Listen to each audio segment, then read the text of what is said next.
Hello, నమస్తే అండి. నేను మీ లక్ష్మీ చౌదరిని. వెల్కమ్ టు మిస్టీ మధురిమలు తెలుగు ఆడియో స్టోరీస్. అక్షరారవిందం పార్ట్ 5తో మీ ముందుకి వచ్చేసాను. కథలోకి వెళ్లే ముందు వీడియోకి లైక్స్, హైప్స్ ఇవ్వడం మర్చిపోకండి యార్. అలాగే కథ ఎలా ఉందో కామెంట్స్ రూపంలో మీ అభిప్రాయం తెలియచేయండి. ఇక కథలోకి వెళ్దాం.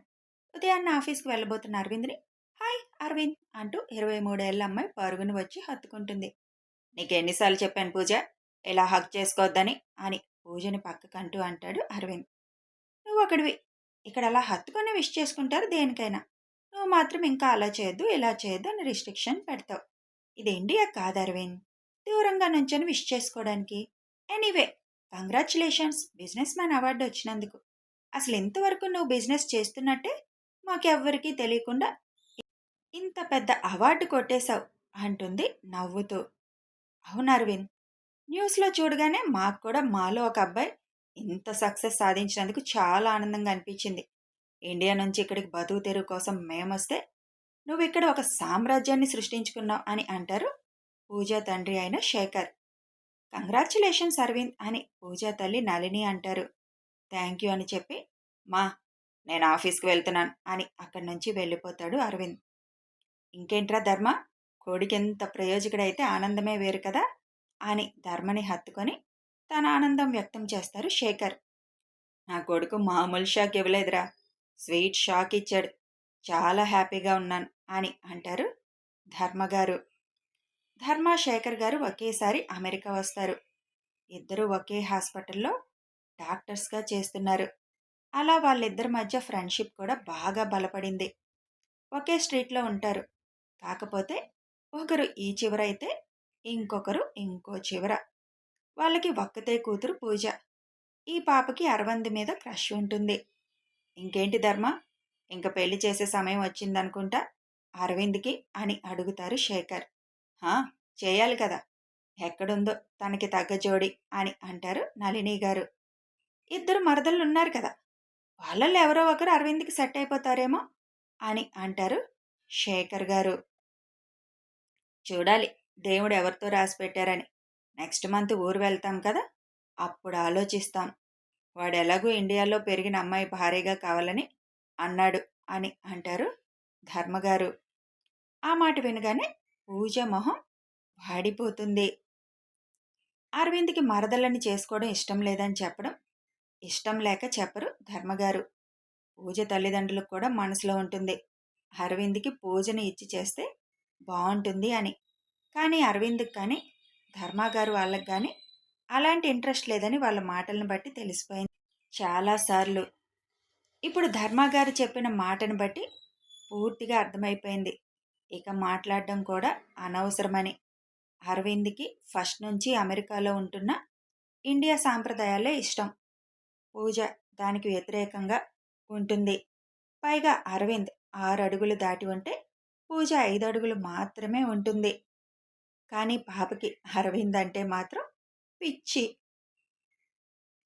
న్యూస్ చూడగానే ఇటు వచ్చేసాం కంగ్రాట్స్ చెప్పడానికి, మేం బయలుదేరతాం ఇంకా అని శేఖర్ గారు వాళ్ళు అనగానే బ్రేక్ఫాస్ట్ చేసి వెళ్ళొచ్చు రండి అని అంటారు దేవి గారు.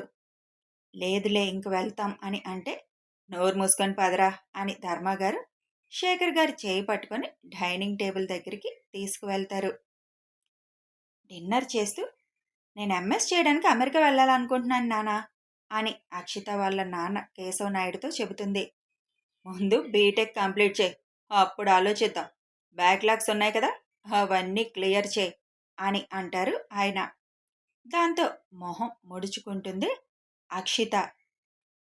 నువ్వేదో పెద్ద చదువు వెలగబెడుతున్నావు అనుకుంటున్నారు అందరూ. లేని ర్యాంకులు చెప్పాల్సి వస్తుంది అందరికీ. అక్షర ధైర్యంగా ఇంట్రెస్ట్ లేకపోతే ఇంట్రెస్ట్ లేదని చెప్పేసింది. నువ్వు మాత్రం మా చేత లక్షలు లక్షలు కట్టిస్తూ డబ్బులు కట్టి పాస్ అవుతూ వస్తున్నావు ప్రతిసారి. అమెరికా వెళ్ళాలంటే ఊరకనే వెళ్ళిపోవడం అవ్వదు. మంచి ర్యాంక్ వస్తేనే అక్కడ అవకాశం దొరుకుతుంది అని అంటారు కేశవనాయుడు. నువ్వు చాలు నాన్న నా పరువు తీయడానికి. మరీ అంత బ్యాడ్ స్టూడెంట్ నేమీ కాదులే. నేను బాగానే రాస్తున్నాను. వాళ్ళే సరిగ్గా దిద్దడం లేదు. కావాలనే బ్యాక్లాగ్స్ ఉంచుతారు డబ్బుల కోసం. ఆ అక్షర్తో నన్ను పోల్చుకు. అదసలు చదివే చదువుకోలేదు. నేను కష్టమో నష్టమో చదువుతున్నాను. వాళ్ళు సరిగ్గా దిద్దకపోతే తప్పు నాదా అని ఇన్నోసెంట్ ఫేస్ పెట్టి అంటుంది. అవును మరి. నువ్వంటే వాళ్ళకు పగ. కావాలని నీ సబ్జెక్ట్స్ ఉంచేస్తున్నారు. నీతోటి చదివే వాళ్ళందరూ ఎలా పాస్ అవుతున్నారు మరి? చెప్పడానికి ఒక అర్థం ఉండాలి. మనలో ఇంట్రెస్ట్ ఉంటే పాస్ అవ్వడం పెద్ద సమస్యేం కాదు. ఇదొకటి నేర్చారు పిల్లలందరూ. మేం బాగానే రాసాం. కావాలని వాళ్ళే ఉంచేస్తున్నారు అని. వాళ్ళకి పనిలేదు మరి అని కేశవ్ అంటారు. నేను కూడా సర్టిఫికేట్ కోసమే చదువుతున్నాను. ఫెయిల్ అవ్వాలని నాకేమైనా సరదానా ఏంటి? నువ్వు చదువుతుంది సర్టిఫికేట్స్ కాదని మీ బావ కంట్లో పడ్డానికని నాకు తెలుసు. అలాంటి ఆశలుంటే వదిలేసుకో.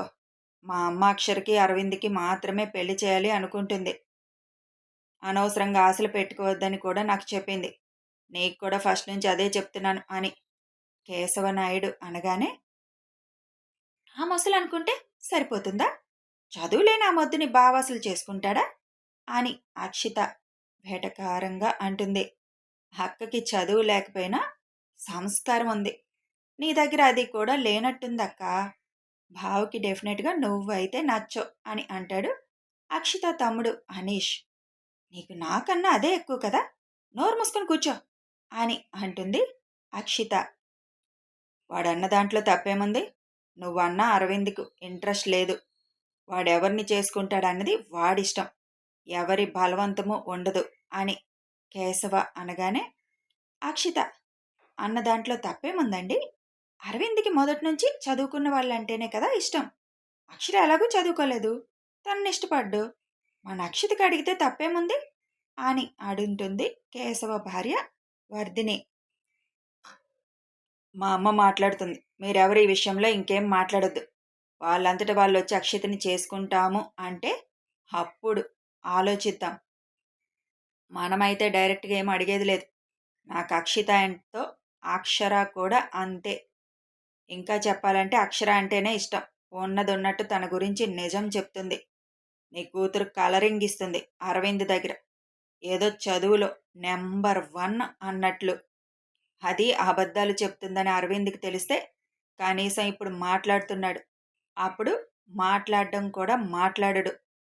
వాడికి అలాంటివి ఇష్టం ఉండదు అని తినడం అయిపోవడంతో అక్కడి నుంచి లేచి వెళ్ళిపోతారు కేశవ్ గారు. నన్నెప్పుడు దానికి సపోర్ట్ చేస్తారు, నన్ను తీసి పడేస్తారు అని మొహం మార్చుకుంటుంది అక్షిత. మీ నాన్న అన్న దాంట్లో కూడా తప్పేం లేదు కదా. సిటీలో ఉంటూ లక్షలు లక్షలు కడుతూ చదువుక అంటే నువ్వు మాత్రం వెలగబెడుతుందేంటి? చదువు మీద తప్ప మిగతా అన్నిటి మీద నీకు ఇంట్రెస్ట్ ఉంది. ఫైనల్ ఇయర్కి వచ్చావు. 13 బ్యాక్లాగ్స్ మిగిలిపోయాయి. ముందు అవన్నీ కంప్లీట్ చేయి. ఏ ఇంట్లో అయినా అమ్మాయిలు బాగా చదువుతారు, అబ్బాయిలు కొద్దిగా ఇబ్బంది పడతారు. మన ఇంట్లో రివర్స్ అయిపోయింది. మొత్తం అబ్బాయిలు బాగా చదువుకుంటున్నారు. అమ్మాయిలు మాత్రం చదువుల మీద ఇంట్రెస్ట్ చూపించడం లేదు. అక్షర ఏకంగా చదవను అని కూర్చుంటే నువ్వు మీ బావ కంట్లో పడ్డం కోసం చదువుతున్నట్టు నటిస్తున్నావు. అంతే తేడా. ముందు తిను అని ఆవిడ కూడా తినడం అయిపోవడంతో అక్కడి నుంచి లేచి వర్ధిని వెళ్ళిపోతారు. మీరెన్ని అనుకున్నా బావని మాత్రం నేను వదులుకోను. కేవలం బావ కంట్లో పడ్డానికి కష్టపడి ఏదో చదువుతున్నాను అని అనుకుంటుంది అక్షిత. అక్షిత ఏం ఆలోచిస్తుందో అర్థమైన అనీష్, బావను నువ్వు మోసం చేయలేవక్క. బావ చాలా తెలివైనడు. పిచ్చి పిచ్చి కలలు కనుకు అని అనీష్ అక్కడి నుంచి వెళ్ళిపోతాడు. ఎలా అయినా కష్టపడి ఈ బ్యాక్లాగ్స్ అన్ని క్లియర్ చేయాలరా బాబు. మా నాన్న నాకు ఏ విధంగానూ హెల్ప్ చేయడు అని అర్థమైపోయింది. ఇవన్నీ క్లియర్ చేసుకొని అమెరికా వెళ్ళి బావ కంట్లో పడాలి నేను బాగా అని అనుకుంటుంది అక్షిత. ఉన్నది 4 నెలలు, 13 బ్యాక్లాగ్స్, దానితో పాటు ఫైనల్ సెమిస్టర్ మొత్తం 17 సబ్జెక్ట్స్. దేవుడా, ఎలా క్లియర్ చేయాలి? ఇవన్నీ అనుకుంటూ లోపలికి వెళ్ళిపోతుంది అక్షిత. అరవింద్కి ఫోన్ చేసి మాట్లాడావా శేషు అని అడుగుతారు సావిత్రమ్మ డిన్నర్ చేస్తూ. లేదమ్మా, ఇప్పుడు చేయాలి. రాత్రి పడుకొని ఉంటాడులే అని చేయలేదు. ఇది ఎలాగో చెప్పదు. ఫోన్ చేసి ఏదో చెప్తారు కదా. ఏదైనా సాధిస్తే ఏమంటారు? అక్షర నీకు తెలుసా తెలీదా అని అడుగుతుంది సావిత్రమ్మ. సావిత్రమ్మ వైపు కోపంగా చూస్తూ కంగ్రాట్స్ అంటారు. నీకు ఉదయం చెప్పా, మళ్ళీ వెటకారం చేశావంటే దీనిని గొంతులో పొడుస్తా అని అక్కడ ఉన్న ఫోర్క్ చూపిస్తుంది సావిత్రమ్మకి. మరి కనీసం మీ బావకు ఫోన్ చేసి చెప్పావంటే అని అడుగుతుంది. నేను చెప్పకపోతే వచ్చిన నష్టమేం లేదులే, నువ్వు చెప్తావుగా అందరి తరపున. ఇంక మూసుకొని తిను. పొద్దున్న లేచిన దగ్గర నుంచి పడుకునేటప్పటి వరకు మనవడి జపమే అని ప్లేట్ తీసుకొని హాల్లోకి వచ్చేస్తుంది అక్షర. ఎందు సావిత్రి, ప్రతిసారి అక్షర్ని అంత ఇరిటేట్ చేస్తావు? తిండి కూడా కామ్గా తిన్నెవ్వా అంటారు నాయుడు గారు. హాల్ నుంచే నాయుడు గారు అన్నది విని, నన్ను అనకపోతే మీ ఆవిడికి మొత్తం గొంతు దిగదలే, నువ్వు సైలెంట్గా తిన్ తాత, మళ్ళీ ఏదో ఒకటి అంటుంది అని అరుస్తుంది అక్షర. పాంచవులేనివి, ఎక్కడున్నా కూడా అన్నీ వినిపిస్తాయి. ఈ తెలివితేటలు చూపించాల్సిన వాటిలో చూపిస్తే ఎక్కడో ఉండేదానివి అని సావిత్రమ్మ అనగానే, ఎక్కడ ఉంటే మీకు కనిపించను కదా, అందుకే మీకు కనిపించే దగ్గరలోనే ఉన్నాను. ముందు తినవే తల్లి, మాటలతో కడుపు నిండదు అని అక్షర గబగబా తినేసి, తిండి కూడా సరిగ్గా తినవట్లేదు నన్ను, నాకొద్దు, నువ్వే తిను అని ప్లేటు షింక్లో వేసి వస్తుంది. చూడు, తన తిండి కూడా సరిగ్గా తినలేదు నీ వల్ల అని నాయుడు గారు అనగానే, అంతేం లేదు, దాని తిండి అది తినేసింది, మీరు తెగ ఫీల్ అయిపోకండి, తినడం అయ్యాకే ప్లేటు షింకులో వేసింది అంటారు పెద్దావిడ. అమ్మ అక్షర, బావకి ఫోన్ కలిపివు, ఇంతవరకు నేను చేయలేదు బాగోదు అని ఫోన్ చేతికిస్తారు శేషుగారు. తిన్నాక చేసుకోవచ్చు కదా నాన్న అని అంటుంది. పర్వాలేదు చేయమ్మా, మళ్ళీ ఆఫీస్కి వెళ్ళిపోతాడు కదా, డిస్టర్బ్ చేయడం ఎందుకు అని శేషుగారు అనగానే తప్పక అరవింద్ నెంబర్కి డయల్ చేస్తుంది అక్షర. శేషుగారు చెప్పారని తప్పక అరవింద్ నెంబర్కి డయల్ చేస్తుంది అక్షర. అప్పుడే ఆఫీస్ లోపలికి అడుగు పెడుతున్న అరవింద్ శేషుగారి నుంచి ఫోన్ రావడం చూసి ఫోన్ కట్ చేస్తాడు. తన క్యాబిన్లోకి వెళ్ళి అప్పుడు శేషుగారి నెంబర్ని డయల్ చేస్తాడు అరవింద్. కట్ చేశాడు మీ అల్లుడు, ఏ బిజీలో ఉన్నాడో దీర్ఘం తీస్తూ అని అంటుంది అక్షర. డ్రైవింగ్లో ఉన్నాడేమోలే, తానే చేస్తాడు అని శేషుగారు అంటుండగానే అరవింద్ నుంచి కాల్ వస్తుంది. అదిగో చేశాడు చూసావా నా మనవడు, వాడు చేయాలని కట్ చేసి ఉంటాడులే, పెద్దవాళ్ళంటే అంత గౌరవం నా మనవడికి అని కాలర్ లేని జాకెట్ని ఎగరేస్తూ అంటారు సావిత్రమ్మ. అబ్బా, ఈ ముసలి ఓవర్ యాక్షన్ చూడలేకపోతున్నా ఉదయం నుంచి అని అక్కడి నుంచి వెళ్ళబోతుంటే అక్షర చేయి పట్టుకొని ఆపేస్తుంది సావిత్రమ్మ. శేషునాయుడు గారు ఫోన్ ఆన్ చేసి, హలో అరవింద్, కంగ్రాచులేషన్స్ నాన్న అని అంటారు. థ్యాంక్ యూ మావయ్య అని చిన్నగా నవ్వుతూ అంటాడు అరవింద్. నా చెయ్యి వదులు అన్నట్లు అక్షర సావిత్రమ్మ వైపు చూస్తుంది. నువ్వు కూడా చెప్పు అన్నట్లు సైగ చేస్తుంది ఆవిడ. నేను చెప్పను అన్నట్లు మొహం తిప్పుకుంటుంది అక్షర. భాగ్య గారు నాయుడు గారు కూడా చెప్పాక, హలో మనవడా, కంగ్రాచులేచాన్ అంటుంది సావిత్రమ్మ. ఇక్కడ అక్షర తల కొట్టుకుంటుంటే ఆవిడ మాటకి అక్కడ అరవింద్ గట్టిగా నవ్వేస్తాడు. రానప్పుడు ఎందుకమ్మమ్మా, చక్కగా తెలుగులో చెప్పొచ్చు కదా, మీ ఆశీర్వాదాలు చాలు నాకు, నువ్వు నన్ను విష్ చేయనవసరం లేదు అని నవ్వుతూ అంటాడు. ఏదో ట్రై చేశానులే మనవడా, ఆ ఇంగ్లీష్ నాకు నోరు తిరగదు కదా, అప్పుడు తెలుగులో శుభాకాంక్షలు మనవడా అని చెప్పొచ్చు. ఏం చేస్తున్నారు అందరూ అని అడుగుతాడు. ఇప్పుడే భోజనం చేశాం, నీతో మాట్లాడుతున్నాం అని అంటారు సావిత్రమ్మ. ఇంకేంటి మావయ్య సంగతులు అని అడుగుతాడు అరవింద్. ఏమున్నాయి నాన్న, చాలా గర్వంగా ఉంది, పెద్ద బిజినెస్ మ్యాన్గా పేరు తెచ్చుకున్నావు. మన ఇంట్లో ఇప్పటి వరకు ఎవరు అంత గొప్ప స్థాయికి వెళ్ళలేదు. ఆస్తులు ఉన్నా కానీ మామూలుగానే ఉండిపోయాం. నీ వల్ల ఇప్పుడు ఆ కోరిక కూడా తీరిపోయింది. కానీ ఎవరికీ చెప్పకుండా బాగానే మేనేజ్ చేసావుగా అని అంటారు శేషుగారు. సక్సెస్ అయ్యాక అందరికీ చెప్పాలనుకున్నాను మామయ్య, చెప్పే టైంలోపే ఈ అవార్డు ప్రకటించారు. ఒక్కసారే అందరికీ సర్ప్రైజ్ ఇద్దామని చెప్పలేదు. ఓకే, మరి నువ్వు ఆఫీస్కి వెళ్ళే టైం అయి ఉంటుంది కదా, నెక్స్ట్ మంత్ వస్తున్నావు కదా, బిజీ అని రావడం ఏమైనా మానేస్తున్నావా? ఎంత బిజీగా ఉన్నా రావాల్సిందే అని మీ చెల్లెలు ఆర్డర్ వేశారు. కాబట్టి ఇంతకు ముందులా అన్ని రోజులు ఉండలేను కానీ రావడమైతే వస్తాను అని అంటాడు అరవింద్. వదలవే అంటూ సావిత్రమ్మతో ఫోన్ ఆన్లో ఉందని మౌనంగానే పోరాటం చేస్తుంది అక్షర. ఇంతకీ మన అక్కుపక్షి ఏం చేస్తుంది అని నవ్వుతూ అడుగుతాడు అరవింద్. ఆ మాటకి సర్రన మొహం తిప్పుతుంది. కోపంగా ఫోన్ వైపు చూస్తూ పళ్ళు నూరుతుంది. వెంటనే అరగుండు అందామనుకుంది గాని వాళ్ళ నాన్న ఉన్నారని ఆగిపోతుంది అక్షర. కోపంతో సావిత్రమ్మ గారు తన చేయి పట్టుకున్న చేయిని గట్టిగా నలిపేయడం మొదలు పెడుతుంది. ఇక్కడే ఉంది నాన్న, భోజనం చేస్తుంది అని చెప్పేస్తారు శేషుగారు.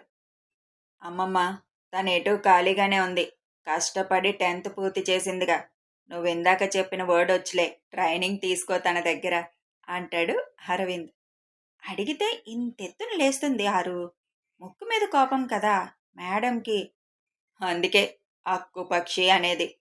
ఓకే మావయ్య, నేను ఆఫీస్లో ఉన్నాను. ఇవాళ ఎర్లీగా వచ్చాను, కొద్దిగా వర్క్ ఎక్కువగా ఉందని. తర్వాత కాల్ చేస్తాను అని ఫోన్ కట్ చేస్తాడు.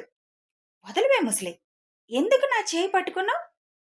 అందరి ముందు నన్ను అక్కుపక్షి అని అంటుంటే ఒక్కరన్నా అలా ఎందుకు అన్నావని అన్నారా అని అంటుంది కోపంగా అందరి వైపు చూస్తూ. ఫస్ట్ నువ్వు అరగుండన్నాకే తర్వాత వాడు నిన్ను అక్కుపక్షి అనడం మొదలుపెట్టాడు. తప్పు నీదే కదా అని అంటారు సావిత్రమ్మ గారు. మనవడిని అలాగే వెనకేసుకొనిరా, ముందు నా చెయ్యొదులు, అసలు నన్నెందుకు పట్టుకున్నావు, వెళ్ళిపోయేదాన్ని అని కోపంగా అడుగుతుంది. నువ్వు కూడా బావకు ఒక మాట చెప్తే బాగుండేది కదా అక్షర, పద్ధతి కదా అది అని అంటారు శేషుగారు. నేను చెప్పకపోయినా అక్కడ ఆయన గారు ఏం ఫీల్ అవరు, చెబితేనే ఫీల్ అవుతాడు. పైగా ఏదో ఒకటి అంటాడు నన్ను. కదిలించి కంపు చేసుకోవడం అవసరమా అని చెయ్యి విదిలించుకొని అక్కడి నుంచి వెళ్ళిపోతుంది అక్షర. చిన్నప్పుడు బాగానే ఉండేవాళ్ళు. పెద్దయ్యే కొద్ది వీళ్ళిద్దరికీ ఈ టామ్ అండ్ జెర్రీ గొడవలు స్టార్ట్ అయిపోయాయి. ఎందుకో అర్థం కాలేదు అని అంటారు భాగ్య గారు. బావ మరదలు అన్నాక అలాగే ఉంటాయిలే చిన్న చిన్న గొడవలు, అవన్నీ సరదాగా అనుకునేవి, మనమేం పట్టించుకోని అవసరం లేదు అని అంటారు నాయుడు గారు. చిన్న చిన్న గొడవలైతే పర్వాలేదు మావయ్య గారు, ఇద్దరికీ క్షణం పడనట్టుగా మారిపోయారు అని అంటారు భాగ్య.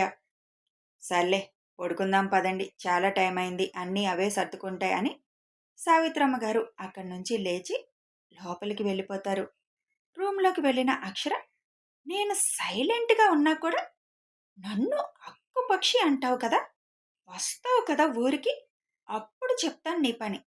నిద్రలో ఉండగా నిజంగానే నిన్ను అరగుండుగా మార్చేస్తాను ఈసారి అని రూమ్లో అటు ఇటు తిరుగుతూ కోపాన్ని కంట్రోల్ చేసుకుంటూ ఉంటుంది అక్షర.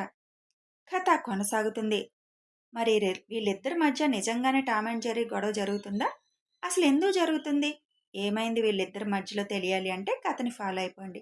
వీడియో నచ్చితే ఒక లైక్ చేయండి, షేర్ చేయండి, కామెంట్స్ రూపంలో మీ అభిప్రాయం తెలియచేయండి. సబ్స్క్రైబ్ చేసుకొని ఛానల్ సపోర్ట్ చేయండి. Thanks for watching.